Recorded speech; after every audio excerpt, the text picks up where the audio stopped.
Hello guys, my name is Hugo. Today let's talk about Arri Alexa Classic. Before we continue, in order to support the channel, please subscribe. Click on bell sign to be notified about new videos and hit like button if you like this video. Thank you. A couple months ago I watched a video of Potato Jet where he buys the cheapest Arri Alexa on US market. I'll post the link to this video below. Well, he inspired me to buy one, which I did. By the way, he got an amazing deal on his camera. I wasn't that lucky on the price, but I was lucky to find one that was in excellent condition with low hours on it, with high speed and anamorphic licenses. I paid 9,000 for it and it was shipped to me directly from Brazil. But in average, Alexa Classic are priced about 6,000 to 9,000. So why did I do this? It's old, it's big, it records up to 2K, it requires cinema PL glass, and it definitely needs a bigger tripod. Yes, it's old. First Alexas started selling in 2010, which is 10 years ago. My particular model probably wasn't that old, but still it shares the same sensor like pretty much any other Arri. Yes, exactly.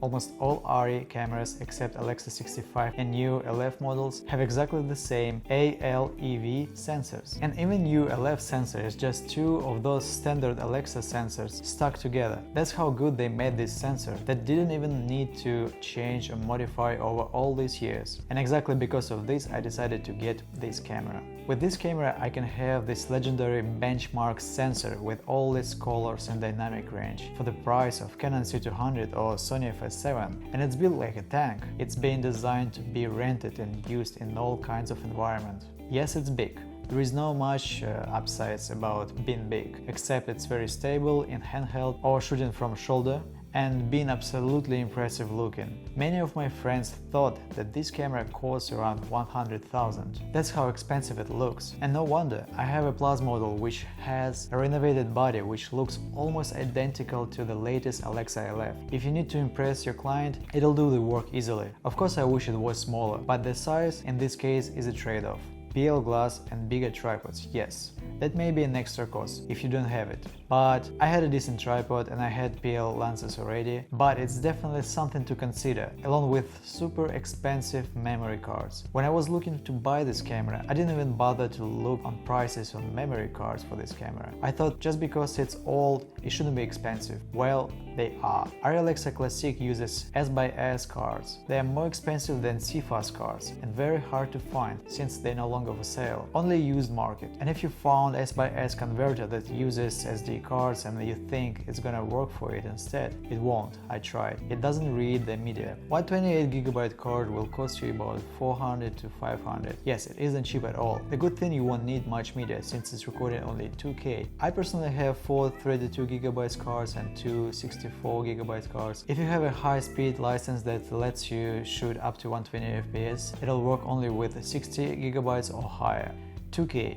Yes, this camera records only up to 2K internally. Believe me guys, quality of this 2K I've never seen on any other camera. It's so good that you can actually upscale it to 4K if you need this to be delivered so. And I'm not kidding, here's some tests I've shot with this Alexa and Red Weapon 8K Helium. It's really hard to say looking at the images side to side, even on original source, and probably impossible to tell here on the YouTube with compression. But that's the whole point of it. That's 2K in this camera is literally more than enough. For those who are interested to see source quality, I'll post a link below with stills of Red 8K footage and Arri Alexa 2K, both rendered in 4K timeline. The reason why Arri has never chased high resolution is because they know that human eye doesn't really see much more details higher than 2K from a normal watching distance. It's like atoms, they're so small that we're not able to see them, and if atoms become smaller, it doesn't mean that we're gonna see them less. Same thing with the pixels. That's why 2K